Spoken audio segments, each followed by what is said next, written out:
আল্লাহ পাক বলেন আমি তাদেরকে জ্ঞান দান করেছিলাম। দাউদ ছিলেন নবী, তার সন্তান সুলাইমানও ছিলেন নবী। দাউদ তার নবুয়তের শেষ প্রান্তে তিনি যখন দেশের প্রেসিডেন্ট, তিনি একদিন আল্লাহর কাছে বললেন, আল্লাহ আমি তো নবুয়তের দায়িত্ব পালন করলাম, দেশের প্রেসিডেন্টের দায়িত্ব পালন করলাম, আল্লাহ আমি যখন মারা যাব তখন আমার এই রাষ্ট্রটা দেখাশোনা করবে কে? আল্লাহ আমি যখন মারা যাব আমার এই দেশটা পরিচালনা করবে কে? আল্লাহ যদি তুমি আমার জীবন দশা একটু জানাই দিতে, আমার কলিজাটা ঠান্ডা হয়ে যেত। সুবহানাল্লাহ বলেন। আল্লাহ বলল, দাউদ তোমার মাথায় যেহেতু এই চিন্তা এসেছে, তুমি চলে যাওয়ার পর তোমার রাষ্ট্রকে দেখাশোনা করবে, তোমার মাথায় যেহেতু এই চিন্তাটা এসেছে, চিন্তা করো না, আগামীকাল জিবরিল আমিন একটা বাক্স নিয়ে তোমার এলাকায় যাবে। এই বাক্সের ভিতরে কি আছে যে বলতে পারবে, তাকে আমি আল্লাহ পাক পরবর্তী রাষ্ট্রের প্রেসিডেন্ট বানাবো। আস্তে করে বলে সুবহানাল্লাহ। এই আপনারা হিসাব নিকাশ যা করবেন মাহফিলের পরে করেন, স্টেজে কেউ কথা বলেন না প্লিজ, একটু কথা বলতে দেন। জিবরিল আমিন পরের দিন সকাল বেলায় একটা বাক্স নিয়ে চলে এসেছেন। দাউদ আলাইহিস সালাতু ওয়াস সালাম দেশের জনগণকে ডেকে বলল, আমার জনগণেরা, আল্লাহ পাক আমার কাছে একটা বাক্স পাঠিয়েছে, এই বাক্সের ভিতরে কি আছে যে বলতে পারবে আল্লাহ পাক তাকে পরবর্তী রাজা বানিয়ে দেবে, প্রেসিডেন্ট বানিয়ে দেবে। দেশের বুদ্ধিজীবীগুলি চলে এলো, কারণ বুদ্ধিজীবীরাই তো দেশের নেতৃত্ব দেওয়ার জন্য চেষ্টা করে। এই বুদ্ধিজীবীরা সময় মতো সরকারের পক্ষে থাকে, আবার সরকার যদি বিপদে পড়ে এই বুদ্ধিজীবীরাই তখন সরকারের বিরোধিতা করে। বুদ্ধিজীবীগুলি এমন বুদ্ধিজীবী, বুদ্ধির ঠেলায় ওদের মাথায় চুল দাঁড়ায় না, মাথা একেবারে শাহজালাল আন্তর্জাতিক বিমানবন্দর, মানে আন্তর্জাতিক টাইপো। দেশের বুদ্ধিজীবীগুলি চলে এলো। দাউদ আলাইহিস সালাতু ওয়াস সালাম বললেন, আমার জনগণ, এই বক্সের ভিতরে কি আছে যে বলতে পারবে, তাকে আল্লাহ পাক পরবর্তী প্রেসিডেন্ট বানাবে। বুদ্ধিজীবীরা এক এক করে বাক্সের পাশের থেকে দাঁড়িয়ে দাঁড়িয়ে চলে গেল, কেউ বলতে পারল না। দুপুর গড়িয়ে গেল। দুপুর বেলায় দেশের সমস্ত এলিট সোসাইটি যারা, সমস্ত জনগণ বাক্সের পাশের থেকে চলে গেছে, কেউ বলতে পারে না। দাউদ আলাইহিস সালাতু ওয়াস সালাম তার সন্তান ছিল 19 জন।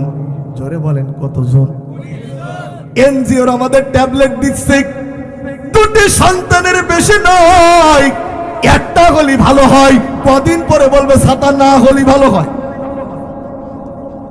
দাউদ আলাইহিস সালাতু ওয়াস সালাম তার 19 জন সন্তানকে ডেকে বলল, বাবারা, দেশের জনগণ বলতে পারলো না বক্সের ভিতরে কি আছে, বাক্সের ভিতরে কি আছে, তোমরা কি বলতে পারবা? বড় সন্তান বলছে, আব্বু বাক্সের তালাটা খুলে দেন। আমি বলে দিচ্ছি, তালা খোলা থাকলে তো আমিন বাজারের লোক বলতে পারত। বড় সন্তান বলতে পারলো না, মেজ সন্তান বলতে পারলো না। এভাবে করে এক এক করে যখন ফার্স্ট ডিভিশনে কয়েকটা লেটার নিয়ে একটা সন্তান ফেল করতেছিল, সবচাইতে ছোট সন্তানের নাম সুলাইমান। সুলাইমান ইতিমধ্যে আল্লাহর কাছে দরখাস্ত দিয়ে বললেন, মাবুদ তুমি যদি মনে করো আমি সুলাইমান দেশের প্রেসিডেন্ট হলে ভালো হয়, এ দেশ যদি আমার হাতে নিরাপদে থাকে, আল্লাহ তুমি আমাকে বলার তৌফিক দাও, বাক্সের ভিতরে কি আছে। সুলাইমানের কাকুতি মিনতিতে আরশের মালিক আল্লাহ খুশি হয়ে জিবরিল আমিনকে পাঠিয়ে দিল। জিবরিল আমিন মানুষের চেহারা নিয়ে সুলাইমানকে এক কোণায় ডেকে নিয়ে বলল, সুলাইমান তুমি তোমার আব্বুকে বলে দাও বক্সের ভিতরে 3টা বস্তু আছে। জোরে বলেন কয়টা? আর একটু জোরে বলেন না কয়টা? সব শেষ। দাউদ আলাইহিস সালাতু ওয়াস সালাম সুলাইমানকে জিজ্ঞাসা করলো, বাবারা, দেশের জনগণ বলতে পারলো না, তোমার ভাইরা বলতে পারলো না, তুমি কি বলতে পারো বাক্সের ভিতরে কি আছে? সুলাইমান বলছে, আব্বু আপনি যদি দোয়া করেন, আমার আল্লাহ যদি দয়া করে, আমি বলে দিতে পারবো বক্সের ভিতরে কি আছে। দাউদ বলল, বাবা দেশের জনগণ পারলো না, তোমার ভাইরা পারলো না, তুমি বলে দাও বক্সের ভিতরে কি আছে, আমার জানতে ইচ্ছা হয়। আজকের আমিন বাজার দক্ষিণ অঞ্চলের মানুষেরা, দাউদের যদি বক্সের ভিতরে কি আছে জানতে ইচ্ছা হয়, আমাদেরও শোনার দরকার। আস্তে করে বলেন আছে না নাই? আরেকটু জোরে বলেন আছে না নাই? তবে সেই ওয়াজটা আমি করব আমার ওয়াজের শেষে ইনশাআল্লাহ। সুলাইমান কত বড় জ্ঞানী ছিল, এই বাক্স না খুলে আমরা কেউ বাড়ি যাব না। রাজি আছেন তো ইনশাআল্লাহ? এই বাসার লোকজন কথা বলছে না, বৃষ্টি পড়ছে নাকি? ভাইরা আমার, সুলাইমান কত বড় জ্ঞানী মানুষ ছিলেন। ছোট্ট অবস্থাতেই একবার এক বুড়ি দাউদের দরবারে এসে বললেন, আল্লাহর নবী, আমি সমুদ্রের পাশ দিয়ে চলে যাচ্ছিলাম, তীরবর্তী অঞ্চল দিয়ে বাতাস আমার আটা নিয়ে চলে গেছে, আপনি একটু বিচার করে দেন। সুবহানাল্লাহ বলেন। দাউদ আলাইহিস সালাতু ওয়াস সালাম বুড়ির বক্তব্য শুনে মেলে বুড়িকে 5 কেজি আটা হাতে ধরিয়ে দিলেন। বুড়ি বলছে আলহামদুলিল্লাহ, আটা ছিল হাফ কেজি, আটা পেলাম 5 কেজি, এর চাইতে সুবিধা কি আর আছে? বুড়ি চলে যাচ্ছে। সুলাইমান বলছে, বুড়ি আম্মা আপনি কোথায় গেছিলেন? তোমার আব্বুর কাছে গেছিলাম। কেন? আতে আটার বিচার চাওয়ার জন্য। কি বলল? তোমার আব্বু শুনে মিলে আমাকে 5 কেজি আটা দিয়ে দিয়েছে, তুমি গিয়ে বলো। সুলাইমান বলছে, বুড়ি আম্মা তুমি গিয়ে বলো আটার দরকার নেই, আপনি বিচার করে দেন। আবার বুড়ি মহিলা এসে বলছে, আল্লাহর নবী, আমার আটার প্রয়োজন নেই, আপনি বিচার করে দেন। দাউদ আলাইহিস সালাতু ওয়াস সালাম সবকিছু শুনে মিলে মহিলাকে 10 কেজি আটা দিলেন। মহিলাটা খুশি হবে না বেজার হবে? চলে যাচ্ছে, গেট পার হয়ে, রাজপ্রাসাদের গেট পার হয়ে চলে যাচ্ছে। আবার দেখা, বুড়িমা কি বললো? 10 কেজি আটা দিয়েছে। বলে ফের যান, গিয়ে বলেন আটার দরকার নেই, বিচার করেন। বুড়ি মহিলা ফের চলে গেছে, গিয়ে বলছে, আল্লাহর নবী, আটা আপনি ফেরত দেন, আমার বাতাসের বিচার করে দেন। সুলাইমানের কথা এখনো বলেননি। বলছে, এই তুমি চলে গেলে আবার আসলে? বলে আমি বিচার চাই। এবার দাউদ আলাইহিস সালাতু ওয়াস সালাম 20 কেজি আটা দিয়েছে। মহিলা খুশি হবে না বেজার হবে বলে? আপনারা আস্তে করে বসে চলে যাচ্ছেন কি সময়? তো দাউদ আলাইহিস সালাতু ওয়াস সালাম 20 কেজি আটা দিয়ে বলছে, আমি তো নিতে পারবো না। একটা লোকের কাছে উঠাই দিয়েছে, বলে দাও, তার বাড়ি পৌঁছে দাও। চলে যাচ্ছে, গেট পার হয়েছে, আবার সুলাইমানের সঙ্গে দেখা। বুড়িমা কি হলো? বলে আমাকে 20 কেজি আটা দিয়েছে। বলে বুড়িমা আবার গিয়ে বলেন আটার দরকার নেই, বিচার করে দেন। ফের বুড়ি মহিলা গেছে, আল্লাহর নবী আপনি আপনার 20 কেজি আটা ফেরত দেন, আমাকে বাতাসের বিচার করে দেন। এবার দাউদ আলাইহিস সালাতু ওয়াস সালাম 1 মণ আটা দিয়েছে। মহিলাটা ফের চলে আসছে, সুলাইমানের সাথে আবার দেখা। বলছে, বুড়িমা কি বললো? 1 মণ আটা দিয়েছে। বলে বুড়িমা আবার গিয়ে বলেন আমার বিচার করে দেন। বুড়ি মহিলা বলছেন, না আর যাব না, কারণ এত বেল পেয়েছি, এবার গেলে আমও যাবে, সালাও যাবে, আমি আর যাব না। বলে বুড়িমা পারলে ওই দিকে যান, এই দিকে ফিরার কোনো রাস্তা নেই, আপনি গিয়ে বলেন আটার দরকার নেই, বিচার করেন। আল্লাহু আকবার। বুড়ি মহিলা ফের এসেছে, এসে বলছে, আল্লাহর নবী আটার প্রয়োজন নেই, বিচার করেন। দাউদ আলাইহিস সালাতু ওয়াস সালাম বললেন, বুড়িমা আমি যখন তোমাকে প্রথমে 5 কেজি আটা দিই, তুমি যে পরিমাণ খুশি ছিলে, এরপর যতবার তোমাকে আটা দিয়েছি ওই খুশি আর তুমি হওনি। আমি বুঝতে পেরেছি তোমার বুদ্ধিতে কাজ হচ্ছে না, এখন মনে হয় অন্য কোনো লোক তোমাকে বুদ্ধি দিচ্ছে, আর সেই বুদ্ধিতে তুমি বারবার ব্যাক আসছো। আমার বাংলাদেশে অনেক দলের নেতাদেরকে নিজস্ব বুদ্ধিতে কাজ হয় না, বিদেশ থেকে বুদ্ধি ধার করা লাগে। ভাইরা আমার, সুলাইমান আলাইহিস সালাতু ওয়াস সালাম তার কথা তো বলেননি। বলে বুড়ি তুমি বারবার ব্যাক আসছো, তোমাকে পাঠাচ্ছে কে? এই বুদ্ধিদাতার নাম বলো। তখন বুড়ি বলছে, লোকজন তাকে বলছে ইদ ক্বালু লাহু সুলাইমান, লোকজন তাকে সুলাইমান বলে ডাকতেছে। বলে সুলাইমান তো আমার ছেলে। এই সুলাইমান ডাকো, ডেকে নিয়ে এসো তাকে। এই সুলাইমান আমি তাকে ফেরত দিচ্ছি, তুমি কেন তাকে বারবার, আমি তাকে আটা দিয়ে বিদায় করে দিচ্ছি, তুমি কেন তাকে বারবার পাঠাচ্ছ? বাবা সংসদে তো অনেক রকম আইন প্রণয়ন করতে হচ্ছে, এক বুড়ির বিচার নিয়ে পড়ে থাকলে কি হবে? এবার সুলাইমান বলছে, আব্বা বুড়ি কি আপনার কাছে আটা চেয়েছে না বিচার চেয়েছে? বলে বিচার চেয়েছে। যদি বিচার চাই আপনি বুড়ির বিচার করে দেন। সুবহানাল্লাহ বলেন। দাউদ আলাইহিস সালাতু ওয়াস সালাম বলল, বাবারে বুড়ির হাতের আটা নিয়েছে বাতাস, আমি বাতাসকে কিভাবে বিচার করব? সুলাইমান বলছে, আব্বু আপনি না আল্লাহর নবী, আপনি না আল্লাহর নবী, আপনি চাইলে সব কিছু সম্ভব। আপনি আল্লাহকে বলেন কেন এত কিছু থাকতে তার বুড়ির হাতের আটা নেওয়ার দরকার হলো? কেন আটা, কেন বাতাস? বুড়ির হাতের আটা নিল, আমরা বাতাসের বিচার দেখতে চাই। আল্লাহু আকবার। এক সময় আমরা বাতাসের পর্যন্ত বিচার করতাম, আজ আমরা শক্তভাবে একটা চোরের বিচার করতে পারি না। দিন দিন চোরের পাওয়ার বাড়ছে না কমছে? আরেকটু দিন দিন চোরের পাওয়ার বাড়ছে না কমছে? রাস্তা চোর, ব্রিজ চোর, খাল চোর, বিল চোর, রাস্তার কুয়া চোর, পিচ চোর, কত রকম চোর, মসজিদের জুতো চোর। আর এই চোরদের যেন অলৌকিক ভাবে চোরদের দিন দিন পাওয়ার বেড়ে চলছে। আপনারা রাগ করবেন নাকি একটা গল্প করলে? এক এলাকায় এক কাফন চোর ছিল। জোরে বলেন তো কি চোর? লোকজন মরে যেত, কাফন চোর কাফন খুলে নিয়ে বাজারে বিক্রি করে দিত। একদিন কাফন চোর মারা গেল, মসজিদ থেকে ঘোষণা হতো শোক সংবাদ, অমুক লোক মারা গেছে, পড়েন ইন্না লিল্লাহি ওয়া ইন্না ইলাইহি রাজিউন। আচ্ছা, কাফন চোর মারা গেলে কেউ ইন্না লিল্লাহ পড়ে? জোরে বলেন পড়ে? আচ্ছা, আমি কি কবরস্থানে ওয়াজ করছি? তো কাফন চোরের দাফন করার জন্য সবাই চলে গেছে। আজ যাই হোক, মাটিটা তো দিয়ে আসি। সবাই বলছে আলহামদুলিল্লাহ, আর কারোর কাফন আর চুরি হবে না। আমার বাবাদের ভাগ্য ভালো, এই কাফন চোরের পরে মরবে, আমার বাবাদের কাফন চুরি হবে না। এই বলে সবাই মাটি দিতে গেছে। মাটি দেওয়া শেষ, কাফন চোরের ছেলেরা বলছে ভাইরা আমার, বাবার কৃতকর্মের জন্য ক্ষমা চাই। আমাদের বাড়ি 7 দিন ব্যাপী খানার দাওয়াত থাকলো। কয়দিন ব্যাপী? বলছে কি দিয়ে খাওয়াবেন? বলছে প্রথম দিন পোল্ট্রির গোশ, দ্বিতীয় দিন দেশির গোশ, তৃতীয় দিন খাসির গোশ, চতুর্থ দিন ডুম্বা, পঞ্চম দিন উট, ষষ্ঠ দিন কোয়েল পাখি, সপ্তম দিন আমরা যে কোনো একটা প্রাণী, হালাল প্রাণীর মাংস আপনাদের খাওয়িয়ে দেব।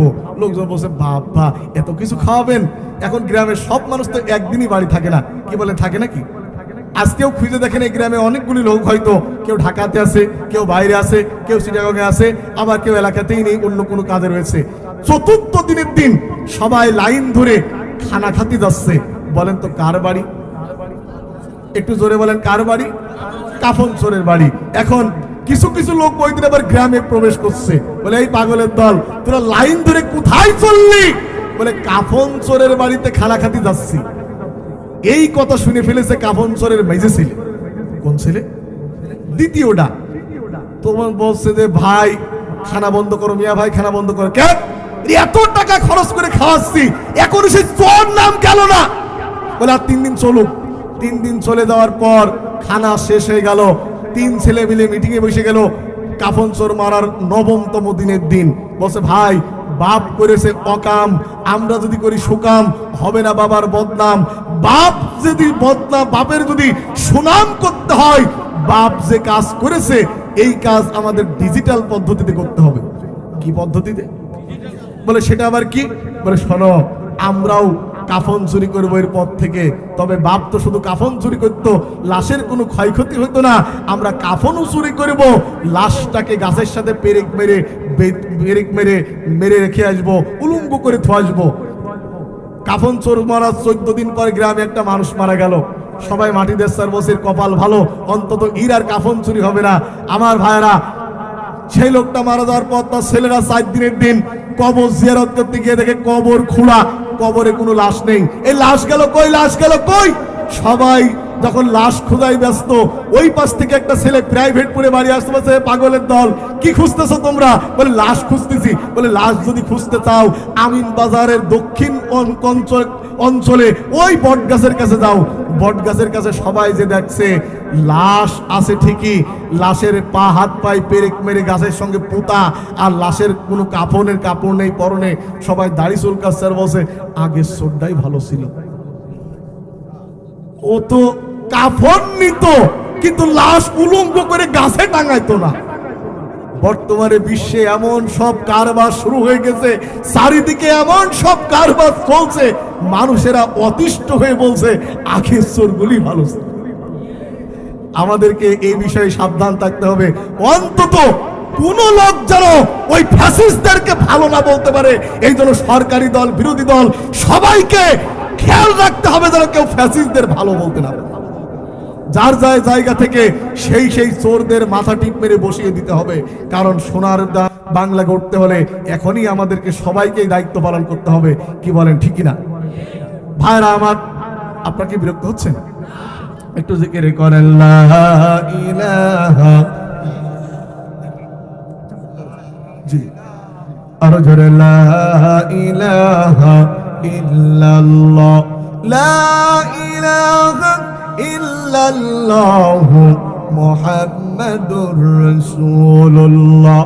ভাইরা আমার, আল্লাহ রাব্বুল আমিন সুলাইমানকে নবী বানিয়ে দিলেন। শুধু নবী বানালেন না, সুলাইমানকে আল্লাহ পাক অতুলনীয় সাম্রাজ্য আল্লাহ পাক তাকে দান করলেন। সুলাইমানকে আমার আল্লাহ পাক যেই রকম রাজত্ব দিয়েছিলেন এই রকম রাজত্ব আর কাউকে আল্লাহ পাক দেয়নি। আল্লাহ রাব্বুল আমিন সুলাইমানকে বেশ কিছু মুজিজা দান করেছিলেন।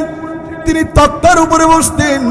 তক্তা কোন রকম তেল ডিজেল পেট্রোল ছাড়া তক্তা শূন্য দিয়ে তার মন্ত্রী পরিষদ এমপিদের নিয়ে উড়া শুরু করত। 1 মাসের পথ অতিক্রম করে চলে যেত, আবার আর 1 মাসের পথ অতিক্রম করে আপন জায়গায় সিংহাসন ফিরে আসতো। সুবহানাল্লাহ বলেন। তামাকে সুলাইমানের জন্য তামাকে আল্লাহ পাক নরম বানায় দিয়েছিলেন। শুধু তাই নয়, পিপিলিকার ভাষা বোঝার ক্ষমতা আল্লাহ পাক সুলাইমানকে দিয়েছিলেন। অতুলনীয় সাম্রাজ্য আল্লাহ পাক তাকে দান করে বললেন, ওয়া হুশিরা লিসুলাইমান জুনুদুহু ওয়া মিনাল জিন্নি ওয়াল ইনসি ওয়াত তায়রি ফাহুম ইউযাউন। জোরে বলেন আল্লাহু আকবার। আল্লাহ পাক বলেন, আমি সুলাইমানকে 3 প্রকার সৈন্য দান করেছিলাম। আমার ভারত স্থল পথে সুলাইমানের জন্য মানুষেরা যুদ্ধ করত, আকাশ পথে সুলাইমানের জন্য পাখিরা যুদ্ধ করত, সুলাইমানের জন্য নৌপথে জিনেরা যুদ্ধ করত। সুবহানাল্লাহ বলেন। পাখিরা যে যুদ্ধ করেছে এরকম কোন খবর আপনাদের কাছে আছে নাকি? আলাম তারা কাইফা ফাআলা রাব্বুকা বিআসহাবিল ফিল আলাম ইয়াজআল কাইদাহুম ফি তাদলিল ওয়া আরসালা আলাইহিম তায়রান আবাবিল। জোরে বলেন আল্লাহু আকবার। আমার বন্ধুগণ, সুলাইমানকে আল্লাহ পাক এত কিছু নিয়ামত দিয়েছিলেন।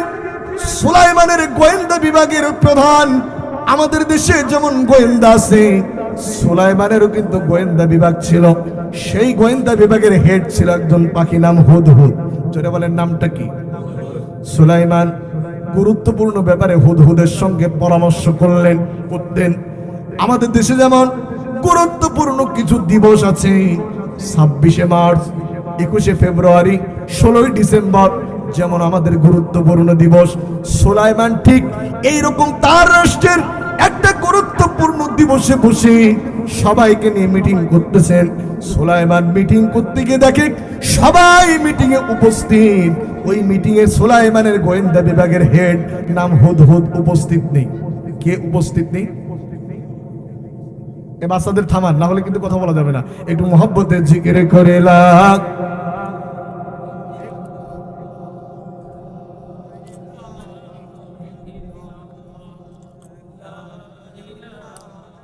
লা ইলাহা ইল্লাল্লাহ। কোন জমিনের মাটি আমার হবে গোরস্থান, কোন জমিনের মাটি আমার হবে গোরস্থান। কাদের চোখের জলে আমি পাব পরিত্রাণ, কোন জমিনের মাটি আমার হবে গোরস্থান। লা ইলাহা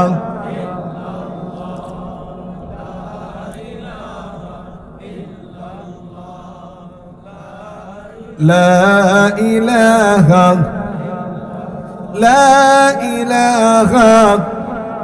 কারায় আমার গোসল দিবে, কে দিবে কাফন, কারায় আমার কেঁদে কেঁদে করে দেবে দাফন, কারা আমার গোসল দিবে কি আনিবে কাফন, কারায় আমার কেঁদে কেঁদে করে দেবে দাফন, জানি না কার মোনাজাতে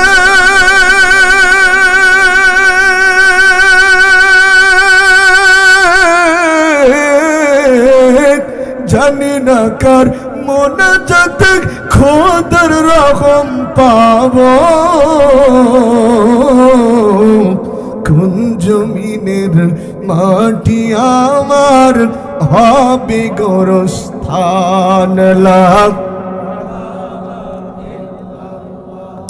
লা ইলাহা ইল্লাল্লাহ। সুলাইমান গুরুত্বপূর্ণ দিবসে তাকিয়ে দেখলেন সবাই রয়েছে, কিন্তু তারা গোয়েন্দা বিভাগের হেড ওই জায়গায় উপস্থিত নেই, নাম হুদহুদ। তিনি কি বললেন? ওয়াতাফাক্কাদাত তায়রা ফাকালা মা লিয়া লা আরাল হুদহুদা আম কানা মিনাল গায়িবিন। আমার কি হলো? সুলাইমান কিন্তু প্রথমেই নিজের দোষ স্বীকার করেছেন। একজন নেতার অনেকগুলি বৈশিষ্ট্য থাকতে হয়, এর ভিতরে একজন নেতার এরকম একটা বৈশিষ্ট্য হয়, নেতা নিজের ভুলগুলি আগে ধরবে। কিন্তু আমাদের নেতারা নিজের ভুল তো সহ্য করে না, কেউ যদি নেতার ভুল ধরিয়ে দেয় নেতা তার বিরুদ্ধে উল্টা মামলা হামলা করে দেয়। সুলাইমান বলল, আমার কি হলো? আমি সবাইকে দেখি, হুদহুদকে দেখতে পাচ্ছি না কেন? আমার কি হলো? আমি সবাইকে দেখতে পাচ্ছি, হুদহুদকে দেখতে পাচ্ছি না কেন? লাউযিবান্নাহু আযাবান শাদীদান আও লাআন্না গাযবাহু আও লায়াতিয়ান্নি বিসুলতানিন মুবিন। আমার কি হলো? আমি সবাইকে দেখতে পাচ্ছি, হুদহুদকে দেখতে পাচ্ছি না কেন? তোমরা তাকে ধরে নিয়ে আসো। লাউযিবান্নাহু আযাবান শাদীদান আও লায়াতিয়ান্না গাযবাহু আও লায়াতিয়ান্নি বিসুলতানিন মুবিন। তোমরা তাকে ধরে নিয়ে আসো। অবশ্যই অবশ্যই সে যদি তার অনুপস্থিতির কারণ বর্ণনা করতে পারে, আমি তা হয় তাকে শাস্তি দেব, না হলে তাকে জবাব করব, না হলে তাকে ক্ষমা করে দেব। প্রথমে কিন্তু বলল, তোমরা হুদহুদকে ধরে নিয়ে সময় তাকে শাস্তি দেব, কেন? সে অনুপস্থিত, না হলে তাকে আমি জবাব করব। তা যদি না হয়, সে যদি তার অনুপস্থিতির কারণ বর্ণনা করতে পারে, আমি তাহলে তাকে ক্ষমা করে দেব। সুলাইমান কিন্তু রাগের জ্বালায় তিনি এই রায়টা দিয়েছেন, রাগের বশবর্তী হয়ে। তার বলা দরকার ছিল তোমরা তাকে ধরে নিয়ে আসো, অবশ্যই তার কাছে প্রশ্ন করবো সে কেন উপস্থিত। যদি সে বলতে না পারে তাহলে আমি তাকে শাস্তি দেব অথবা তাকে জবাব করব। কিন্তু সে একবারেই বলল, আমি তাকে শাস্তি দেব অথবা জবাব করব। আল্লাহ পাক সুলাইমানের বক্তব্য ব্রেক করে দিয়ে বলল, সুলাইমান, তুমি না আল্লাহর নবী, এইরকম রাগের মাথায় রায় দেওয়া চলবে? তাম পৃথিবীর বিচারক শাসকদেরকে আল্লাহ পাক একটা ইন্ডিকেট করে বুঝাই দিলেন, নেতা হতে গেলে তোমাদের মেজাজ হতে হবে ঠান্ডা। নেতা হতে গেলে মেজাজ কি করতে হবে? ঠান্ডা। কারণ বিশ্ব নবী সাল্লাল্লাহু আলাইহি ওয়াসাল্লাম বলেছেন বিচারক তিন প্রকার। জোরে বলেন কয় প্রকার? এক প্রকার বিচারক, যে বিচারক শুনলো, বাদী বিবাদীর বক্তব্য শুনলো, সঠিক রায় দিয়েছে, বিচারকটা আল্লাহর জান্নাতে যাবে, সুবহানাল্লাহ বলেন। আর এক প্রকার বিচারক শুনলই না, জানলই না, বাদী যদি তার দলের বিপক্ষে হয় তাহলে রায় আগেই ফোনে তাকে শোনায় দেওয়া হয়েছে, কোর্টে সেই রায় দিয়েছে, কিচ্ছু জানে না, এই বিচারক জাহান্নামে যাবে। আর এক বিচারক শুনেছে, বুঝেছে, কিন্তু নিজের দলের লোক বলে ওকে একটু কায়দা করে জিতিয়ে দিয়েছে, ওই বিচারকও জাহান্নামে চলে যাবে। নাউজুবিল্লাহ বলেন। সুলাইমানকে আল্লাহ পাক ব্রেক করে দিয়ে বলল, সুলাইমান, তুমি না আল্লাহর নবী, এইরকম উল্টা পাল্টা বিচার করলে চলবে না। সুলাইমান একটু শান্ত হয়ে গেল। সুলাইমান বলল, তোমরা তাকে ধরে নিয়ে আসো। কেউ হুদহুদকে ধরতে যাওয়া লাগলো না। কিছুক্ষণ পরে فمكث غير بعيد فقال فقال أحط بما لم تحط به وجئتك من سبأ بنبأ يقين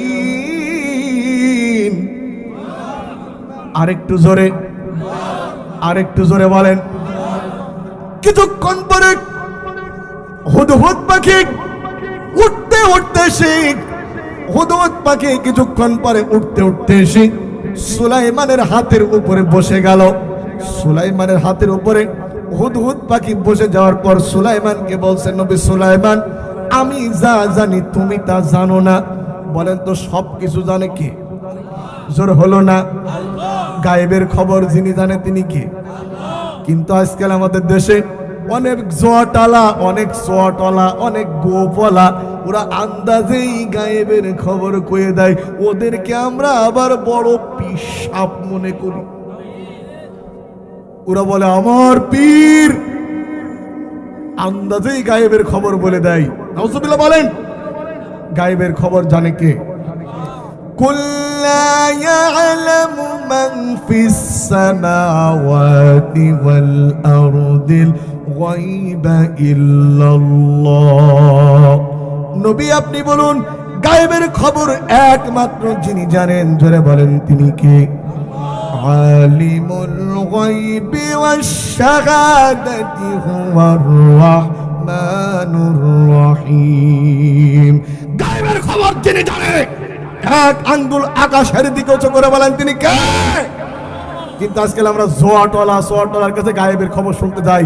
যদি কেউ কারো গায়েবের খবর বলে, যদি কেউ কোনো খবর বলে আর সেটা যদি কেউ বিশ্বাস করে, 40 দিন তার কোনো ইবাদত কবুল হবে না। কারোর কাছে কোনো খবর জানতে দেওয়া যাবে না। স্পষ্ট করে বলেন, গায়েবের খবর জানে কে? আমি আমার আলোচনায় বলে থাকি, আমার হিন্দু ভাইরা হয়েছে মা নে ব্যস্ত, আর মুসলমান কয়টা হয়েছে বাপ নে ব্যস্ত। হিন্দুদের মা দুর্গা, মা কালী, মা সরস্বতী, আর মুসলমানদের দয়াল বাবা, গুণী বাবা, ন্যাংটা বাবা, সলেমান বাবা, বাবা রে বাবা, ওরে বাবা, আরো আছে খাওয়া বাবা। বিভিন্ন ভণ্ড বাবাদের জিকির বাংলার আনাসে কানাসে, জোরে বলেন আছে না নাই? সে জিকিরের গুইতো কি? ওই নাম তোমার লাগবে কাজে মিজানের বেলাওয়ারে, ওই নাম তোমার লাগবে কাজে হাসরের বেলাওয়াই। হৃদয় খোলে মধুর সরে গাউরে বাবার গাওয়ানার, হৃদয় খোলে মধুর সরে গাউরে বাবার গাওয়ান। জোরে কোন নাউজুবিল্লাহ। আচ্ছা বলেন তো, হৃদয় খুলে বলতে হবে কার নাম? এ মুসলমান জবান খুলে বলেন কার নাম? আল্লাহর নামে বাঁচতে চাই, আল্লাহর নামে মরতে চাই।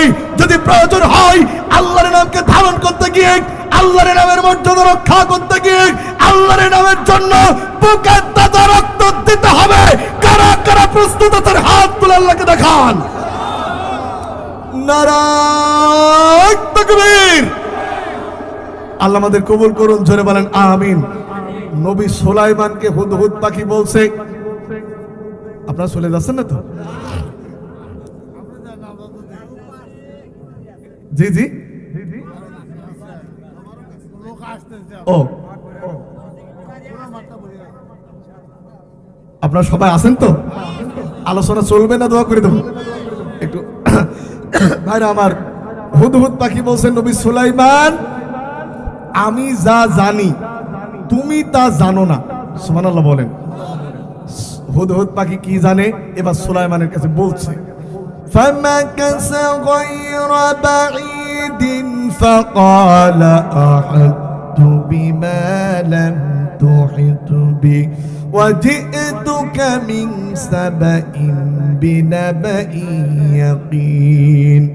জোরে বলেন আল্লাহু আকবার। অপারেটর একটু সাউন্ডটা বাড়াও, একটু ঠান্ডা লেগেছে তো। বারাবার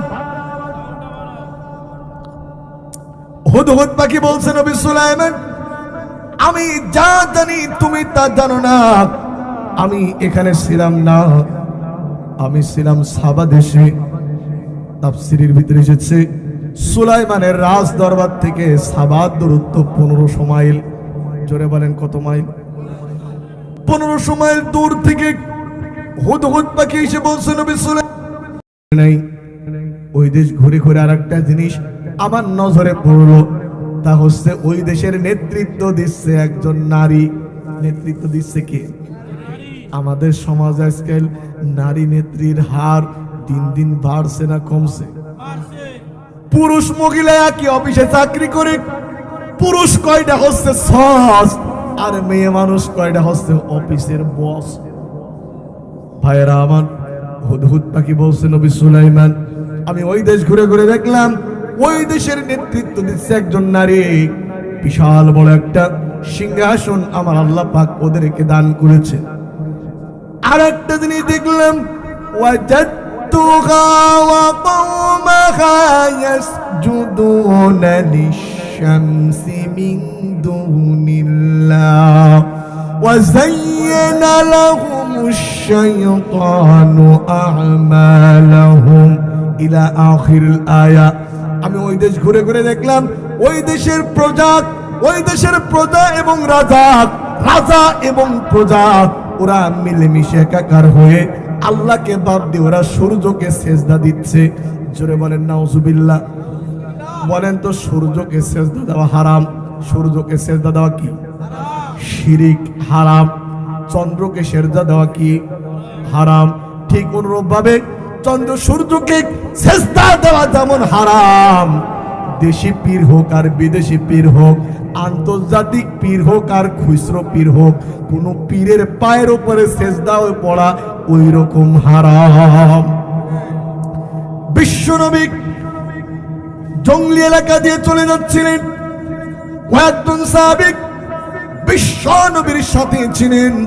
সাহাবীরা দেখলেন একটা জঙ্গলি উট বিশ্বনবীর পায়ের উপরে সেজদায় পড়ে গেল। সাহাবীরা বলেন হুজুর উটের কি সৌভাগ্য, উট আপনাকে সেজদা দিয়ে সে নিজেকে ধন্য করলো। হুজুর আপনি যদি আমাদেরকে অর্ডার করতেন আমরাও আপনাকে সেজদা দিয়ে ধন্য হয়ে যেতাম। হুজুর বলেন মানুষকে সেজদা করা হারাম। আমি যদি মানুষকে সেজদা করার কথা বলতাম, দুনিয়ার সমস্ত মহিলাদেরকে বলতাম তারা যেন তাদের স্বামীকে সেজদা দেয়। আল্লাহু আকবার। কারোর পায়ে সেজদা দেওয়া যাবে না। জোরে বলেন সেজদা হবে কার জন্য? এই পাশে আপনাদের কথা বন্ধ হচ্ছে না কেন? সেজদা হবে কেবলমাত্র কার জন্য? জোরে বলেন নামাজ পড়বো কার জন্য? কুল ইন্না সলাতি ওয়া নুসুকি ওয়া মাহইয়ায়া ওয়া মামাতি লিল্লাহি রাব্বিল আলামিন। নিশ্চয় আমার নামাজ, আমার কুরবানি, আমার বেঁচে থাকা, আমার মরে যাওয়া, আমার নির্বাচন, আমার আন্দোলন, আমার ভোট, আমার সংগ্রাম সব কিছু জোরে বলেন হবে কার জন্য? আর একটু আসতে বলে ইয়াকা না'বুদু ওয়া ইয়াকা নাস্তাঈন। আল্লাহ একমাত্র তোমার গোলামি করি, তোমার কাছে সাহায্য চাই। নামাজ পড়ব যার জন্য, আল্লাহর জমিনে দ্বীন কায়েম করার চেষ্টা করব ওই আল্লাহর জন্য। মসজিদের ভিতরে গোলামি করি যে আল্লাহ, মসজিদের বাইরেও গোলামি করতে হবে সেই আল্লাহ। যদি এটা করতে পারেন আপনি ঈমানদার, যদি করতে ব্যর্থ হন আপনি আব্দুল্লাহ বিন উবাইর খালাতো ভাই। মসজিদের ভিতরে গোলামি হবে আল্লাহ, মসজিদ থেকে বের হওয়ার পরেও ব্যক্তি, পরিবার, সমাজ ও রাষ্ট্রে অকপটে জোরে বলেন তো গোলামি করব কার? আরেকটু জোরে বলেন কার? ভাইরা আমার, তাহলে আমি বলতেছিলাম সেজদা হবে কার জন্য? কোন দরগা, কোন দুর্গা কারোর জন্য নয়। যদি আপনি দরগায় সেজদা দেন, পীরের পায়ে সেজদা দেন, শিরিক করলেন। আর যারা শিরিক করবে তাদের জন্য আল্লাহর জান্নাত কি? ইন্নাহু মান ইউশরিক বিল্লাহি ফাকাদ হারামাল্লাহু আলাইহিল জান্নাহ। যে ব্যক্তি শিরিক করলো তার জন্য আল্লাহর জান্নাত হারাম। কিয়ামতের দিন বান্দারা যদি আকাশ পরিমাণ গুনাহ নিয়ে উপস্থিত হয়ে যায়, আবারও শুনুন, কিয়ামতের দিন বান্দারা যদি আকাশ পরিমাণ গুনাহ নিয়ে হাজির হয়ে যায়, ওই গুনার ভিতরে যদি শিরিক না থাকে আল্লাহ পাক আকাশ পরিমাণ ক্ষমা নিয়ে বান্দার দিকে এগিয়ে আসবে। আর যদি আমল নামার ভিতরে যদি শিরিক থেকে যায় আল্লাহ পাক বলেন وَقَدِمْنَا إِلَى مَا عَمِلُوا مِنْ عَمَلٍ فَجَعَلْنَاهُ هَبَاءً مَنْصُورًا। কিয়ামতের দিন আমি যখন বান্দার আমল নামার দিকে তাকাবো, ওই আমলের ভিতরে যদি শিরিক থাকে আমি আল্লাহ পাক ধুলাবালির সঙ্গে মিশিয়ে দেব। আল্লাহু আকবার বলেন। আপনার আমল নামায় যদি শিরিক থাকে আপনার 5 লাখ টাকা দামের হজ বাতিল, আপনার আমল নামায় যদি শিরিক থাকে আপনার কুরবানি হয়ে যাবে বাতিল, আপনার আমল নামায় যদি শিরিক থাকে আপনার দান সদকা সবকিছু বাতিল করে দিবেন যিনি, তিনি কে? এখন বুঝেনি শিরিকটা কি? শিরিক শুধু মান্যত করা নয়, মান্যত করা যেমন শিরিক ঠিক অনুরূপ ভাবে আল্লাহ বিরোধী আইন কানুন মানাটাও শিরিক। ভাই আপনারা 2 মিনিট গল্প করেন, তারপরে আমি আমার সামনের দিকে ওয়াজ দিচ্ছি।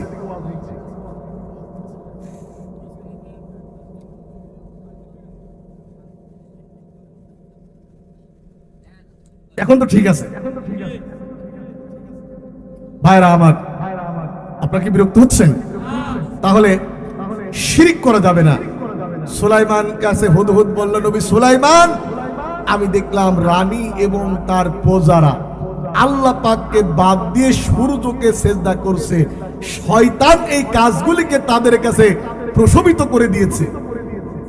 হুদহুদ পাখি আরো বললেন, আল্লাহ ইয়াসজুদু লিল্লাহিল্লাযী ইউখরিজুল খাবা'a ফিস সামাওয়াতি ওয়াল আরদি ওয়া ইয়া'লামু মা তুখফুনা ওয়া মা তু'লিনুন।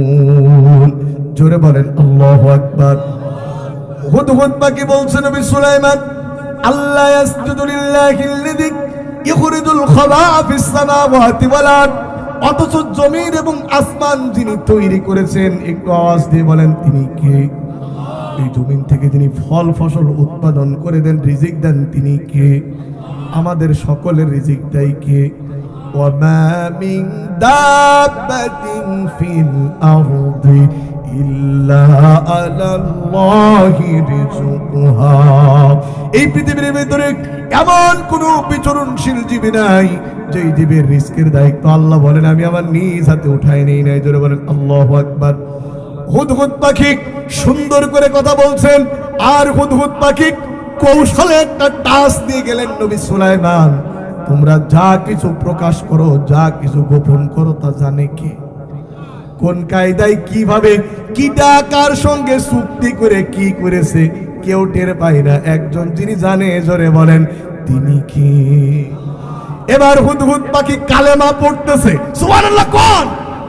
হুদহুদ পাখি কালেমা পড়ছে, আল্লাহু লা ইলাহা ইল্লা হুয়া রাব্বুল আরশিল আযীম। হুদহুদ পাখি কালেমা পড়তে জানে। আজ সমাজে অনেক মুসলমানের বাচ্চা ভালো করে সহি শুদ্ধ করে কালেমাটাও পড়তে, হুজুর কি বলেন? এই কালেমা পড়ে আমি কত দাওয়াত খেলাম, কত কিছু করলাম। আপনাদের দিকে মানুষ মরে গেলে খানা হয়? আমি খাতি চাচ্ছি না, জিজ্ঞেস করছি, আমার কি 3-4 হাজার টাকা ভাড়া দিয়ে আপনাদের খানা খাওয়ার সময় আমার আছে? একটু উত্তর দেন, মানুষ মরে গেলে খানা হয়? দেখবেন মানুষ মরার সময়, মানুষ মারা গেলে আগে, এখন তো সেটা হয় না, এখন তো আর গরু ছাগল মানে আগের মতো মরে না, কারণ গরু যদি 1 থেকে 2 বার ডাক দেয়, বাড়িওয়ালা দা হাতে করেই বের হয়, 3য়-বার ডাক দেওয়ার সময় ওখানে বিসমিল্লাহি আল্লাহু আকবার বলে বসিয়ে দেয়। আগের কদিন গরু ছাগল মারা দিত, মানুষের মাঠে ফেলে দিত। গরু মারা গেলে যেমন শকুন খুশি হয়, মানুষ মারা গেলে 1 শ্রেণীর মানুষ খানা খাওয়ার জন্য দাপিয়ে বেড়ায়। মসজিদের ভিতরে তসবিহ এরকম পকেটে বাজায়, পাঞ্জাবির পকেট থেকে এরকম বোঝাতে চাই যে আমার পকেটে কিছু একটা আছে, আমার একটু দাওয়াত দাও। আমাদের দিকে বলে, চাচা আমার বাপ মারা গেছে অমুক দিন খানা, আপনি 10,000 কালমা পড়বেন, আপনি পড়বেন 5,000, আপনি পড়বেন 3,000। লোকজন ওইটা পড়ে পড়ে খানা খেতে আসে। ইমাম সাহেব খানার অনুষ্ঠানে বসে বলে, চাচা তোমার কত? বলে 10,000। লেখো, তোমার কত? 15,000। তোমার কত? আমার 30,000। মিথ্যে কথা, 30 বারও ভালো করে পড়িনি। ইমাম সাহেব পড়ে লা ইলাহা ইল্লাল্লাহ একবার, আমি না জানা মানুষ আমার হয় 10 বার। মাঠে গেছে গরু রাখতে, খোকা গরু ফিরা 30,000 পূজা করে 4-5টা এক ধাক্কায় অমনি চলে গেছে, কখন ঠিক পাইনি। কাকে ফাঁকি দিয়েছে? কাকে ফাঁকি দিয়েছে? কি আল্লাহর ফাঁকি দিয়েছে? আপনাদের এই আমিন বাজার এই মসজিদের ইমাম সাহেব ইমাম প্রশিক্ষণে চলে যাবে, উনি কমিটিকে বলে গেল, আমার মুক্তার ভাইকে বলে গেল যে সভাপতি সাহেব আমি তো থাকবো না প্রায় 1.5 মাস, আপনি একটা নতুন ইমাম দেন। মুক্তার ভাই বললো যে নতুন ইমাম করে বাবা আপনি একটা ইমাম সাহেব দিয়ে যান। উনি একটা ইমাম সাহেব দিয়ে গেল, আর মুক্তার ভাইয়ের বলে গেল যে আমি যতদিন না আসি আপনারা এর পিছনে নামাজ পড়বেন, 10,000 টাকা দেবেন। কয় হাজার টাকা? 10,000 টাকা দেবেন। এখন এই ইমাম চলে এসেছে, ওই ইমাম যাওয়ার পালা। কমিটির টাকা দেওয়ার সময় বলছে হুজুর বলছিল আপনার 10,000 টাকা দেওয়ার কথা, কিন্তু 10,000 টাকায় দিলাম, আমাদের হুজুরের মতো এত সুন্দর তো আপনার হয়নি, 10,000 টাকায় দিলাম, তবে আপনার 200 টাকা কম দিলাম, কিছু মনে করেন না। কয় টাকা কম দিয়েছে? ও চিন্তা করছে যাক আমি তো বসেই ছিলাম এই খামোখা অভাবের ভিতরে, অন্তত 9,800 টাকা পালাম, পেট্রোলের যেভাবে দাম বাড়েছে মাঝে মধ্যে তো পাওয়াই যাচ্ছিল না, যাক অন্তত পালসার গাড়িতে কয়েক লিটার তেল পুড়ে চালাতে পারবেন, চলে যাচ্ছে। এখন মসজিদের কমিটির সমালোচনা করা লোক সব এলাকায় থাকে, আপনাদের অঞ্চলে নাও থাকতে পারে, আমাদের অঞ্চলে কিন্তু আছে। ওরা কিন্তু মসজিদে যায় না, ওই চার দোকানে বসে বিড়িতে সুখ টান দেয় আর কমিটির সমালোচনা করে, বিড়িতে টান দিয়ে বলে। এখন এই হুজুর চলে যাচ্ছে, কিছু লোক 4 জন খাটলা 4 পাশে বসে বিড়ি খাচ্ছে। বলছে হুজুর আপনি চলে যাচ্ছেন? বলে হ্যাঁ বাবা আমি চলে যাচ্ছি। বলে আপনার টাকা যা দেওয়ার কথা ছিল ঠিক দিয়েছ তো? বলে ঠিকই দিয়েছে। বলে তো কয় টাকা কম দিয়েছে? দেখেছো এই কমিটির কাজই কম দিয়ে। আপনার মতো একটা হুজুর মানুষ এই দ্রব্য মূল্যের ঊর্ধ্বগতি, যেমন ডিজেলের ভাড়া বাড়ছে, ডিজেলের দাম বাড়ছে, সবকিছুর দাম বেড়ে যাচ্ছে, আর আপনার মতো একটা নিরীহ মানুষকে 200 কম দিল, এই কমিটির কাজ দেখেছো? হুজুর চিন্তা করছে তো যাওয়া যাচ্ছে না। বলছে আরে বাবা আমাকে ঠকিয়ে কি করবে, আমিও তোদের ঠকালাম। বলে কিরকম? বলে আমি 2 মাস নামাজ পড়াইছি, একদিনও উজু করে পড়াই। কারে ঠকিয়েছে? ও গাধা নিজেই ঠকিয়েছে। ও ফাঁকিবাজ, তুমি দাওয়াত খাবা, কলমা ভালো করে পড়বা না। কলমা যদি শিখতে চাও মসজিদে এসো, ইমাম সাহেবের কাছে বসো, ইমাম সাহেবের কাছ থেকে শেখো, তাবলীগে যাও, জামাত ইসলামের সাথে সময় দাও। যারা জানে, আল্লাহ বলল ফাসালু আহলা যিকরি ইন কুনতুম লা তা'লামুন, তুমি জানো তার কাছে যে জানে। আল্লাহু আকবার। কিন্তু ইমাম সাহেব যদি বলে আজকে দোয়া কুন্নুতির মস্ক হবে, ইমাম সাহেবের পিছনে দাঁড়ানো মুসল্লির ওই দিন তাড়াতাড়ি পিশাব চেপে যাবে। চলে যাচ্ছে নাকি আপনারা? আমার ভারত হুদহুদ পাখি কালেমা পড়তেছে, সুবহানাল্লাহ কোন। এরপর হুদহুদ পাখি বলল নবী সুলাইমান আল্লাহই তো সার্বভৌমত্বের ক্ষমতার মালিক, আর তিনি আরশে আজিমের মালিক। এবার সুলাইমান কি বললেন? ওয়ালা সানানদুরু আসাদাকতা আম কুনতা মিনাল কাযিবিন। ওরে হুদহুদ রে, আমি তোমার কথা ততক্ষণ পর্যন্ত বিশ্বাস করব না যতক্ষণ এর প্রমাণ না পাবো। একটা হুজুর একটা কথা বলল, ওর কথা অন্ধভাবে মানা যাবে না। একটা হুজুর একটা কথা বলল, ওই কথাটা অন্ধভাবে মানা যাবে না। হুজুরকে বলতে হবে হুজুর আপনি যে কথা বললেন এর পিছনে দলিল আছে কিনা, আল্লাহ এবং রসুলের কোনো অনুমোদন আছে কিনা। আল্লাহ এবং রসুল যদি ওই কাজে অনুমোদন দেয়, হুজুরের কথা মাথায় তুলে নাচতে হবে। আল্লাহ এবং রসুলের কথার সঙ্গে যদি হুজুরের মিল না থাকে, যে মাদ্রাসায় পড়ুক, যত বড় হুজুর হোক, যত বড় পীরের মুরিদ হোক না কেন, হুজুরের কথা যদি আল্লাহ এবং রসুলের সঙ্গে মিল না থাকে, হুজুরের কথাও মানা যাবে না। সুলাইমান বলল ক্বালা সানানজুরু সাদাকতা। আমি কিন্তু পয়েন্টে পয়েন্টে কথা বলতে বুঝে নিন। সুলাইমান বলল হুদহুদ রে, আমি তোমার কথা ততক্ষণ পর্যন্ত বিশ্বাস করব না যতক্ষণ এর প্রমাণ না পাবো।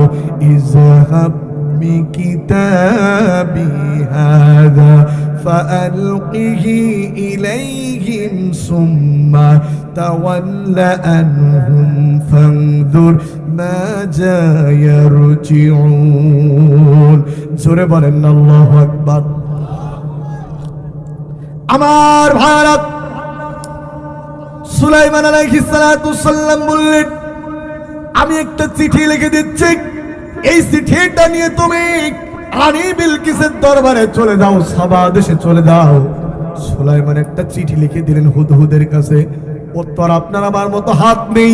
সুলাইমানের চিঠিটা ডানার নিচে দিয়ে আল্লাহর নামে তিনি উড়া শুরু করে দিলেন। 1 নয় 2 নয়, বাইতুল মুকদ্দাস থেকে নিয়ে 1500 মাইল পর্যন্ত উড়ে রানী বিলকিসের দরবারে চলে গেল। সুবহানাল্লাহ বলেন। দুপুরের টাইম, হুদহুদ পাখি যেই সময় সাবা দেশে ঢুকেছে, লাঞ্চ আওয়ার, সবাই ঘুমাতে যাচ্ছে, কেউ বা খাবারের জন্য বাইরে চলে যাচ্ছে। রানী বিলকিস তিনিও তো নেত্রী, তার তো খাবারের দরকার। জোরে বলেন আছে না নাই? আমাদের দেশের সলিমউদ্দিন কসিমউদ্দিন নেতাদের সামনে এক গাড়ি, পিছনে এক গাড়ি, দেখলে মনে হয় সবচাইতে বড় চোর পাহারায় থাকে। সামনে এক গাড়ি, পিছনে এক গাড়ি। ওর কাছে গিয়ে বলে, ভাই আমার একটু দেখিয়ে রাখেন। আরে গাধা, তুই তাকিয়ে দেখ, তুই যা দেখতি বলছিস ওর দেখার জন্য 3 গাড়ি। আরে ভাই, তোকে আমাকে যিনি দেখবে তিনি কে? আরেকটু জোরে বলেন, তিনি কে? তাফসীরের ভিতরে এসেছে রানী বিলকিসের আশেপাশে 84,000 সৈন্য পাহারা দিত। আল্লাহু আকবার বলেন। দুপুরের টাইম, রানী বিলকিস খাবার খেতে যাওয়ার আগে পাহারারত সেনাবাহিনীর কমান্ডারকে বললেন, শোনো, আমি খাবার খেয়ে ঘুমাবো, তোমরা একটু ভালো করে পাহারা দিও। 84,000 সৈন্য যার যার হাতে যা আছে তাই নিয়ে পাহারা দিচ্ছে। রানী বিলকিস খাবার খেয়ে ঘুমিয়ে গেল। হুদহুদ পাখি চিন্তা করল, আমি চিঠিটা কিভাবে দিব? যদি রানী বিকেল বেলা বের হয়, আমি যদি ছুঁড়ে মারি, নবী সুলাইমানের চিঠি রানীর পায়ের নিচেই পড়বে, নবী সুলাইমানের বেইজ্জত হবে। না না না, ওর মাথা ছোট কিন্তু মাথার ভিতরে অনেক বুদ্ধি। উনি চিন্তা করলো, আমি এইভাবে চিঠি দেব না, আমি রানী বিলকিসের রুমের ভিতরে গিয়ে ওর বুকের উপরে চিঠি রাখবো। আল্লাহু আকবার। সৈন্যরা পাহারা দিচ্ছে। এখন মানুষ হলি তো ঠেকায়, পাখিকে আবার ঠেকায় কে? কি বলে ঠিক কিনা? রানী বিলকিসের রুমের ভিতরে হুদহুদ পাখি আস্তে করে গিয়ে, রানী বিলকিস ঘুমাচ্ছে, জানলা ছিল খোলা। এবার হুদহুদ পাখি আস্তে করে ভিতরে প্রবেশ করে রানী বিলকিসের বুকের উপরে চিঠি রাখলেন। আল্লাহু আকবার বলেন। আল্লাহর ওহির একটা ভার আছে না নাই? প্রচন্ড শীতের দিন, আপনি ফজরের সময় উঠবেন, উযু করার পর আপনি যদি আলহামদুলিল্লাহি রাব্বিল আলামিন আর রহমানির রহিম মালিকি ইয়াউমিদ্দিন যদি তেলাওয়াত করেন, দেখবেন অটোমেটিক আপনার গায়ে একটা ভাব, একটা ওম, একটা শীত, একটা গরম গরম ভাব তৈরি হয়ে গেছে। এই ভাবটা এমনির ভাব নয়, এই ভারটা হচ্ছে আল্লাহর ওহির, কোরআনের ভার। জোরে বলেন আল্লাহু আকবার। বিশ্বনবী সাল্লাল্লাহু আলাইহি সাল্লামের উপরে যখন ওহী নাজিল হতো, উনি যখন উটের উপরে থাকতেন, উটগুলি থরথর করে কাঁপতো। কখনো কখনো আয়েশা বলেন, হুজুরের উপরে ওহী আসলে হুজুর ঘেমে যেত। আল্লাহু আকবার বলেন। রানী বিলকিসের বুকের উপরে চিঠি থুয়ে যাচ্ছে কে? আরেকটু জোরে বলেন কে? হুদহুদ পাখি। কিছুক্ষণ পর রানী বিলকিসের ঘুম ভেঙে গেল। ঘুম ভাঙার পর দেখে একটা চিঠি। কে দিল চিঠি? কে পাঠালো চিঠি? রানী বিলকিস। চিঠিটা নিয়ে একটু বিবর্জিত হয়ে গেল। এই চিঠিটা যদি কেউ জানলা থেকে ছুঁড়ে মারত, হয় চিঠি ড্রেসিং টেবিলের উপরে পড়তো, না হলে খাটের নিচেই যেত। এত নিখুঁত নিশানায়। কে পাঠালো চিঠি? ড্রেসিং টেবিলের উপরে গেল না, খাটের নিচে গেল না, আমার বুকের উপরে চিঠি রাখলো। রানী বিলকিস চিন্তা করলেন, যিনি আমার বুকের উপরে চিঠি রাখতে পারে, তিনি আমার চান পাখিটাও কোনো এক মুহূর্তে তিনি আমাকে খতম করে দিতে পারে। রানী বিলকিস ভয়ের জ্বালায় চিঠিতে 3টা সুমা দিয়ে সম্মান করলেন। সুবহানাল্লাহ বলেন। কিসের ভয়? ক্ষমতা হারানোর ভয়। জোরে বলেন কিসের ভয়? রানী বিলকিস চিঠির উপরে 3টা সুমা দিয়েছে। আপনারা বলেন তো, রানী বিলকিসকে চিঠিটা অপমান করলো না সম্মান দিল? সম্মান দিয়ে রানী বিলকিস আস্তে করে রুমের বাইরে গিয়ে কমান্ডো বাহিনীর প্রধানকে ডেকে বলছে, তোমরা কেমন পাহারা দিয়েছো? কমান্ডো বাহিনীর প্রধান বলছে, রানী একদম সিরিয়াস পাহারা দিয়েছি, একটা পিপিলিকা পর্যন্ত যেতে দেইনি। রানী বিলকিস বলছে পিপিলিকা যদি না যায়, এত বড় চিঠি আমার রুমের ভিতরে কি করে গেল? আল্লাহু আকবার। রানী বিলকিস চিঠির চিন্তায়, ক্ষমতা হারানোর চিন্তায় তার মাথায় কোনো কাজ করছে না। এখন অনেক বিলকিসের উত্তরসূরিরা ক্ষমতা হারানোর জন্য অনেক সময় এরা আবল তাবল এখন থেকে ভুল বকা শুরু করেছে। কথা কন। এক লোকের গরু হারিয়ে গেছে, গরু। লোকটা গরু খুঁজতে খুঁজতে চলে আসছে। ছেলে একটা প্রাইভেট পড়ে বাড়ি আসছে, বলছে আব্বা কি করছো? বলছে ভাই রে, সে গরু হারিয়ে গিয়েছে। ছেলেকে কি বলেছে? ভাই। ছেলে বাড়ি এসে বলছে আম্মু ব্যাটিং পত্র গুছিয়ে নাও, পাবনায় যেতে হবে। বলে শরীয়তপুর থেকে পাবনা তো অনেক দূর। সেখানে কি? বলে আব্বু আমাকে ভাই বলেছে, আমি ইতিমধ্যে অনলাইনে পাবনার মেন্টাল হাসপাতালে সিট বুকিং দিয়েছি, আব্বুকে ভর্তি করবো। দাঁড়া, বাড়ি আসুক। বাড়ি আসার পরে খেতে দিয়ে বলছে আচ্ছা তুমি নাকি খুকাকে ভাই বলেছো? বলছে মারে, এত দামি গরু হারিয়ে গেলি মাথায় কি আর কাজ করে? বন্ধুগণ, এক গরু হারিয়ে গিয়ে ছেলে হচ্ছে ভাই, বউ হয়ে যাচ্ছে ওইটা। বর্তমানে টেলিভিশন পত্রপত্রে খুলে দেখেন, অনেকে আজকাল আবল তাবল বকা শুরু করেছে। ভাইরা আমার, গভীর মনোযোগ। রানী বিলকিস বলছে এ আমার পার্লামেন্টের স্পিকার, দ্রুত গতিতে পার্লামেন্ট বৈঠকের আয়োজন কর। আল্লাহু আকবার বলেন। হুদহুদ পাখি চিন্তা করলো ওরা কোনো সিদ্ধান্ত এইখানে নেবে না, ও পার্লামেন্টেই নেবে। হুদহুদ পাখি বা চিন্তা করলো ওর মাথা ছোট, বুদ্ধি অনেক বেশি। ও পার্লামেন্টের ভেন্টিলেটরের ফাঁকার ভিতরে যে ওখানে বসে বসে চুপি চুপি আল্লাহ জিকির করছে। সুবহানাল্লাহ কোন। আমরাও জিকির করব কার? খাবারের সময় জিকির হবে কার? ঘুমানোর সময় জিকির হবে কার? উযু করার সময় জিকির হবে কার? বউ মারার সময় জিকির হবে কার? আল্লাহ জিকির করে কি বউ মারা যাবে? বউদের আদর করা সুন্নত না মারা সুন্নত? আদর করা সুন্নত। আল্লাহ আদর করার তৌফিক দান করুন, জোরে বলেন আমিন। এবার পার্লামেন্টের সমস্ত সদস্যরা, আপনারা কি বিরক্ত হচ্ছেন? দিদি আমার ভারত, রানী বিলকিস পার্লামেন্টের সদস্যরা চলে এসেছে। রানী বিলকিস বলছেন ক্বালাত ইয়া আইয়ুহাল মালাউ ইন্নী উলকিয়া ইলাইয়া কিতাবুন কারীম।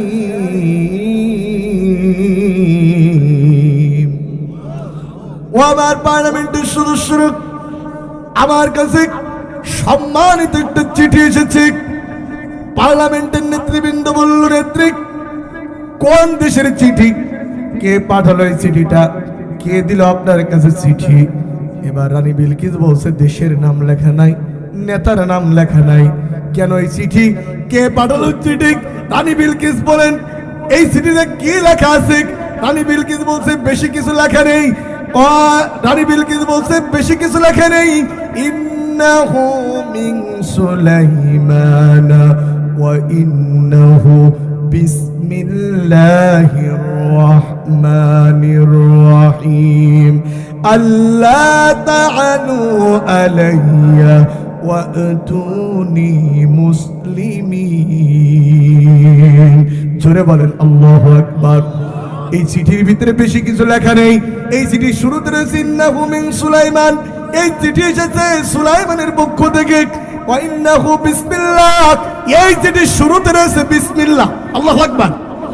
আর লেখা রয়েছে রানী যথাসম্ভব তুমি মুসলমান হয়ে আমার কাছে আত্মসমর্পণ করো, মুসলমান হয়ে আমার কাছে আত্মসমর্পণ করো। আপনারা বলেন তো চিঠিটা সুলাইমান এমনি এমনি দিয়েছে না হুমকির ভাষায় দিয়েছে? হুমকির ভাষায় দিয়েছে। তুমি যত বড় নেত্রী হও, তুমি যত বড় দলের নেতা হও, তুমি যত বড় পাওয়ারে থাকো না কেন, তোমার রাষ্ট্রে শিরিক চলছে, শিরিকের বুকে লাথি মেরে তুমি মুসলমান হয়ে আমার কাছে আত্মসমর্পণ করো। আল্লাহু আকবার।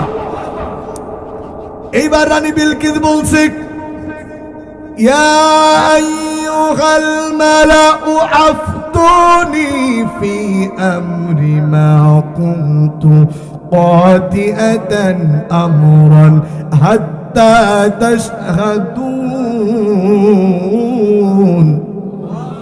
ওয়া মান নিদরাক, আমি তো তোমাদের পরামর্শ ছাড়া কোনো কাজ করি না। তোমরা আমাকে পরামর্শ দাও আমি এখন কি করতে পারি, সে তো আমাকে হুমকি দিয়েছে। তোমরা আমাকে পরামর্শ দাও এখন আমি কি করতে পারি। রানী বিলকিস নেতাদের সঙ্গে পরামর্শ করে কাজ করে। আমাদের দেশ থেকে ৪৫ মিনিট সময় নিয়ে যে বিলকিস চলে গেল, ও কারোর পরামর্শ ধার না ধরে সবকিছু ইন্ডিয়ার দাদাদের দিয়ে গিয়েছে। বিরক্ত হচ্ছে আপনারা? রানী বিলকিস বলছে তোমরা আমাকে পরামর্শ দাও কি করতে পারি, তোমরা আমাকে পরামর্শ দাও আমি এখন কি করতে পারি। এবার নেতারা বলছে ক্বালু নাহনু উলু কুওয়াতিন ওয়া উলু বাসিন শাদীদ। ও নেত্রী, আমরা বিশাল শক্তিশালী। নাউজুবিল্লাহ বলেন। আচ্ছা বলেন, ওদের যত বড় শক্তি থাকুক না কেন, ওরা কি আল্লাহর নবীর সাথে পারবে? আরেকটু জোরে বলেন, পারবে? বলছেন নেত্রী আমরা খুব শক্তিশালী, আপনি যুদ্ধ করেন। কিছু কিছু উশৃঙ্খল কর্মী আগেও ছিল, কিয়ামতের আগে আসবে। এখন তো কোনো দলের ভিতরে উশৃঙ্খল কর্মী নেই। আরেকটু জোরে বলেন, আছে না নাই? ইদানিং তো অনেক জায়গায় নেতার সাইট মানে কর্মীর চাইতে নেতার সংখ্যাই হয়ে যাচ্ছে বেশি। নেতারা বলছে নেত্রী আমরা অনেক শক্তিশালী, আমরা আপনি চাইলে আমাদের আপনি চাইলে যুদ্ধ করতে পারেন। আপনারা বলেন আল্লাহর নবীর সঙ্গে কি যুদ্ধ করে ওরা পারবে? আরেকটু জোর করে পারবে? রানী বিলকিস কি সুন্দর পরামর্শ দিলেন। রানী বিলকিস বললেন শোনো, কোন দেশের ভিতরে যদি কোনো রাজা বাদশাহ প্রবেশ করে, ওই দেশের ভিতরে যদি কোনো রাজা বাদশাহ প্রবেশ করে, তাহলে তারা সেই দেশের ক্বালাত ইন্নাল মুলুকা ইযা দাখালু ক্বরিয়াতান আফসাদুহা ওয়া জাআলু ইজ্জাতা আহলিহা আযিল্লা ওয়া কাযালিকা ইয়াফআলুন। শোনো, কোন দেশে যদি রাজা বাদশারা প্রবেশ করে, ওই দেশের মানুষদেরকে সম্মানিত লোকগুলিকে বেইজ্জত করে, সমাজের ভিতরে অশান্তিতে ভরে দেয়। শোনো, ওয়া ইন্নী মুরসিলাতুম বিহাদিয়াতিন ফানাযিরাতুন বিমা ইয়ারজিউল মুরসালুন। অনুবাদ শোনার আগেই বলেন আল্লাহু আকবার। রানী বিলকিস বলছে শোনো, আমি আপাতত যুদ্ধের দিকে যাব না, আমি সুলাইমানকে চেক করব হাদিয়া দিয়ে। জোরে বলেন কি দিয়ে? কারণ হাদিয়া পেলেই হুজুররা কাত হয়ে যায়, শীত হয়ে যায়, ফুট হয়ে যায়। হুজুররা যদি হাতে বেশি টাকা পায়, এই হুজুররা হাদিয়ার জন্য ফতোয়া উল্টিয়ে আরেক মুখ দিয়ে দেয়। এই হুজুররা যদি সুবিধা পায়, আল্লাহর জমিন আল্লাহর দ্বীন কায়েমের আন্দোলন থেকে পিছপা হয়ে অন্য মুখ লাইন করে নেয়। কি বলেন ঠিক কিনা? আমার বন্ধুগণ, আমার বন্ধুগণ, রানী বিলকিস বলছে আমি তাকে হাদিয়া দেব। কি হাদিয়া দেব? আমার পররাষ্ট্রমন্ত্রী এদিকে আসো, তুমি নিয়ে যাবা 10 কেজি সোনা। আর স্বরাষ্ট্রমন্ত্রী আপাতত দেশের দায়িত্ব আমি দেখছি, তুমি ওখানে যাও, তুমি নিয়ে যাবা 10 কেজি রূপা। আর এই যে প্রতিরক্ষা মন্ত্রী তুমি নিয়ে যাবা মূল্যবান কিছু ধাতব পদার্থ। গিয়ে সুলাইমানের দিকে আইসো, সে কি করে আমার হুমকি দেয়। শোনো, যদি হাদিয়া পেয়ে যদি চুপ করে যায়, তাহলে বুঝবো সেটা সাধারণ মানুষ। আর যদি হাদিয়া পাওয়ার পরেও যদি কথা বলে, তাহলে বুঝবো উনি আল্লাহর নবী। এই দুনিয়ার সাধারণ মানুষদেরকে টাকা পয়সা দিয়ে মেনে কিনা যায় না। আল্লাহু আকবার। এইবার স্বরাষ্ট্রমন্ত্রীর হাতে সোনা, পররাষ্ট্রমন্ত্রীর হাতে মূল্যবান ধাতব পদার্থ, অন্যান্য মন্ত্রীরা কিছু টাকা পয়সা নিয়ে পার্লামেন্ট থেকে বেরিয়ে চলে যাবে। আপনারা বলেন তো এদের এত কিছু শুনছে নীরবে বসে কে? আরেকটু জোরে বলেন কে? ভেন্টিলেটরের ভিতর থেকে বের হয়ে পাখা ঝাপটা মেরে বাতাসের কাছে ডেকে বলল, বাতাস আমি তো যেয়ে হয়তো সময় পাবো না, নে ধ্বংস হবে, তোমরাও ধ্বংস হবে, তোমাদের দেশও ধ্বংস হবে। আল্লাহু আকবার বলেন। এবার পররাষ্ট্রমন্ত্রী, স্বরাষ্ট্রমন্ত্রী, প্রতিরক্ষা মন্ত্রী সে বলছে রানী, রানী বলছে কি খবর? খবর টবর থন, আগে কলমা পড়েন। আল্লাহু আকবার বলেন। ভাই ওয়াজ কিন্তু কেবল আস্তে আস্তে জমে যাচ্ছে, আপনারা আছেন তো? আরেকটু বলেন আছেন তো? রানী বিলকিস বলল, আমি তাকে আরেকটা পরীক্ষা করব। কি পরীক্ষা করবে শোনার দরকার আছে না নাই? একটু জিকির করেন লা ইলাহা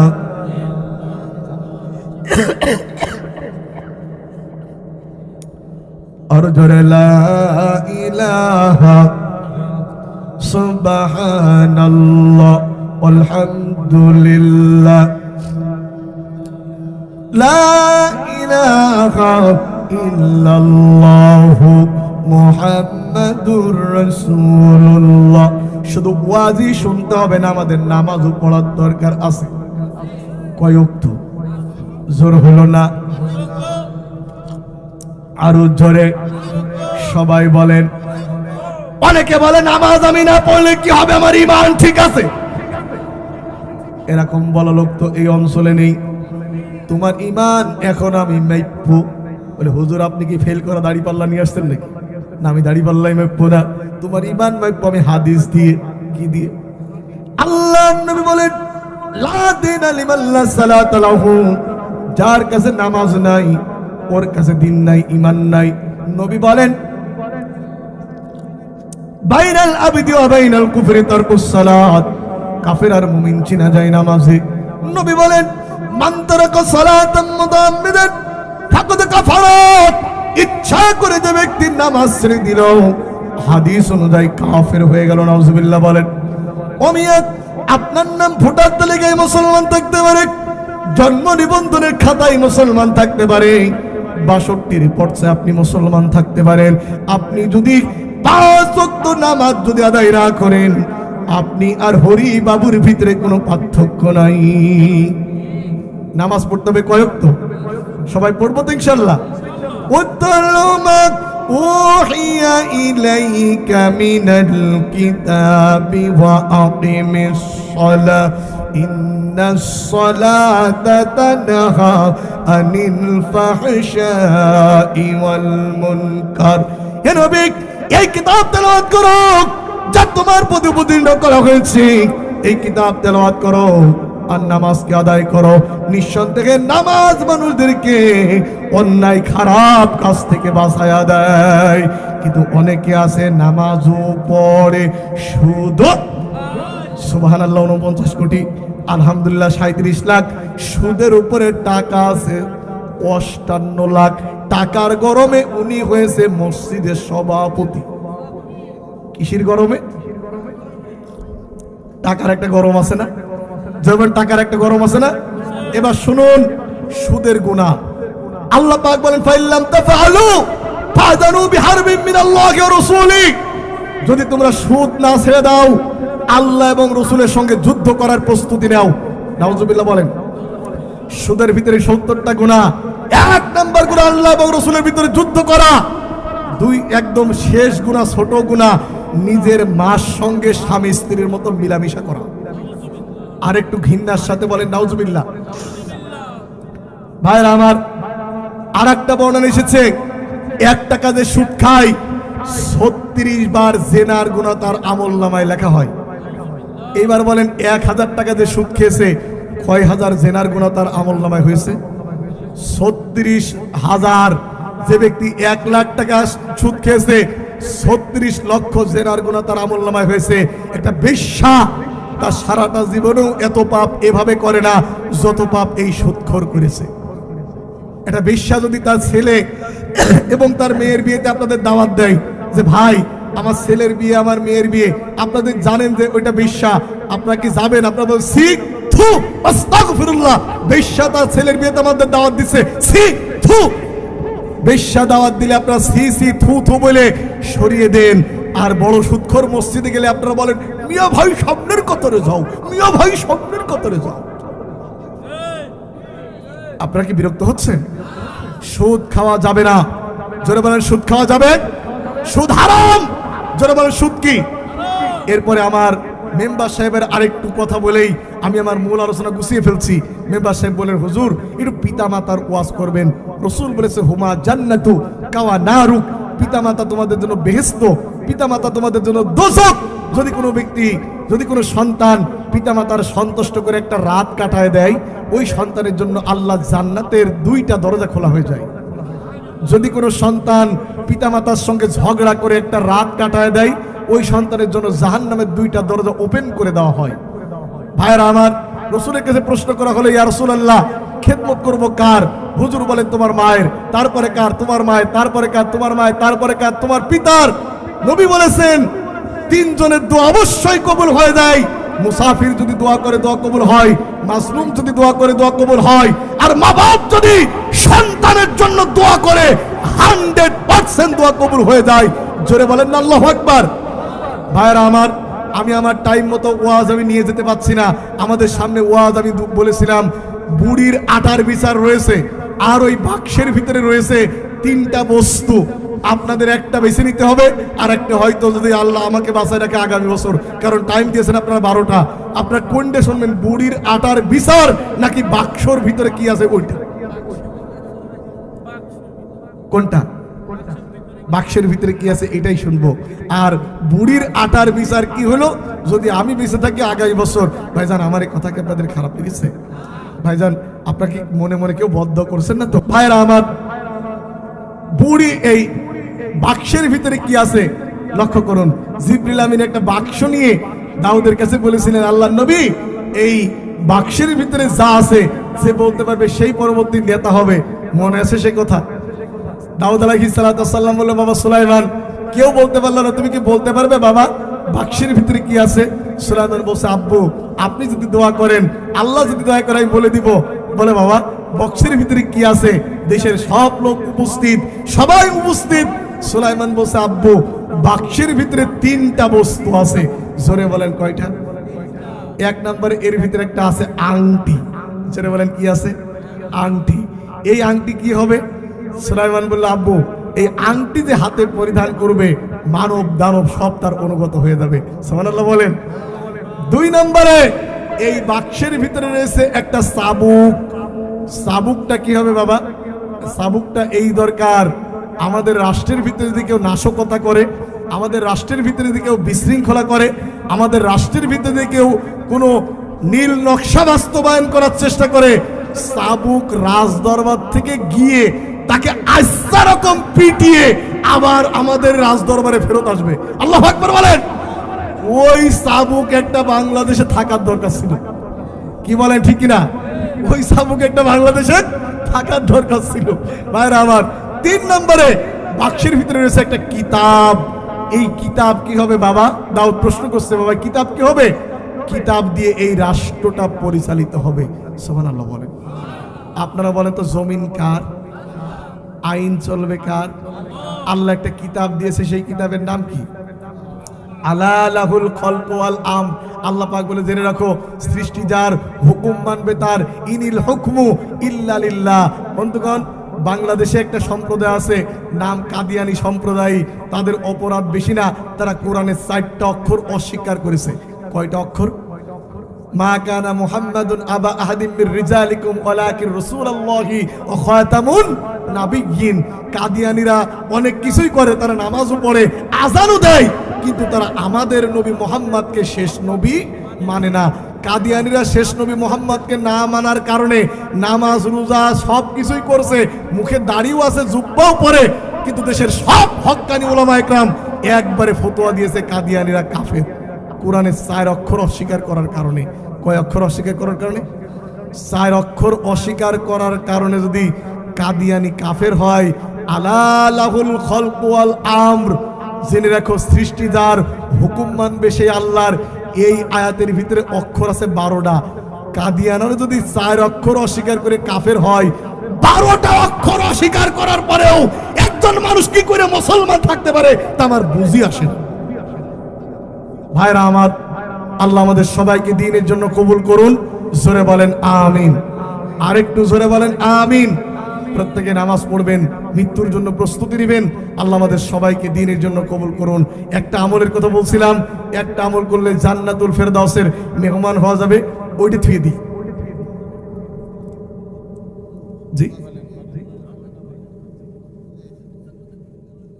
এইটা একটু আগেতে বললেন না কেন?